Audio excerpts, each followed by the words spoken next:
Look at this. Vegan protesters took over a restaurant in Los Angeles after the owner announced she's adding meat and dairy products to her formerly vegan menu.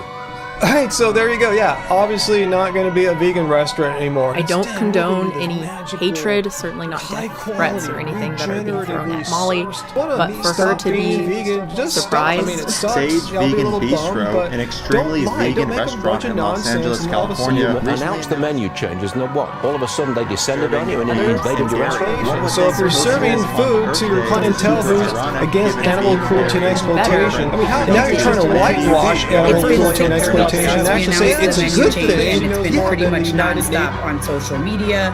This is the third in-person protest, and we're really struggling right now.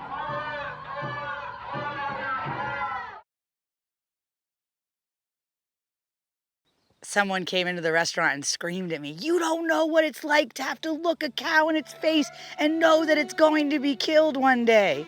I profoundly know what that is. I know what it is to bottle feed an animal that I know will feed my family later and care for it every 2 hours. I love cows. I love my cows. I can tell you, Angelica was born, her mother died, and I can tell you that Olivia took her on. Olivia had a son at that time that almost was exactly the same age, and she took on both the boy and Angelica. I know every one of their story and I love them. And so the idea that I don't love cows because the end game of some of these cows will be that they're gonna sustain human life by being consumed. That is the bond and the relationship between humans and cows. And humans have broke that bond by putting them in pretty fucked up situations. But I'm gonna maintain that bond in a pure way. Is regenerative agriculture scalable? And I'm gonna tell you the truth. It's way more scalable for animal protein than it is for vegetables. That's the truth. And people do not like that. So we're doing high stock density and we're moving our cows twice a day. And so you can see we have just 30 feet wide and then it's the width of the whole field. And so here's the wire for where they're gonna move in this afternoon. It's already been set up. And this is where they got moved into this morning. They're sharing this one shade tree behind me. And then tomorrow we'll move them here and here and they'll go all the way down the field until they graze the other side, until they get to the other side of the field. And then when they're done, we're gonna plant a cool season cover crop in here.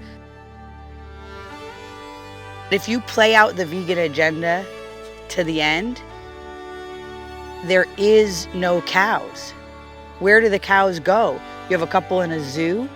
They will say, well, the cows are not natural and it is their wild counterparts will still exist. Well, I'm not sure that if you were to ask these girls, do you want to not exist? Is this life so bad, so much suffering, that you would rather your whole existence and all of your future generations to not exist? Because if we play out the vegan agenda, the cow has no more place in our world. And I love them enough to fight for their existence and to fight for what they provide. All of us. And I don't eat cow. Imagine that, I'm a vegetarian. People come here and migrate here and work with chemicals and quietly go back to their countries and die from what they're having to come in contact every single day for a cheap food system. So everybody who's screaming that my cows have a bad life, I hope you're also screaming for the farm workers that are suffering, that their entire lives are a sacrifice. They're 3,000 miles away from their children. They cannot go home and see them. They are sending money, and by the time they get home, they are sick, and it is not fair.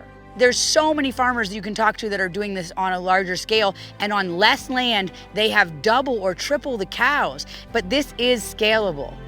If I do a cover crop in the off season, move the cows through, bring that fertility in, feed the microbiology, and then go back to vegetables. That's the easiest way to do it at scale for vegetables.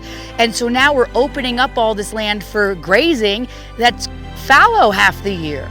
There's a lot of sacrifice for our food, and I want to build a better system where there's less sacrifice for our food.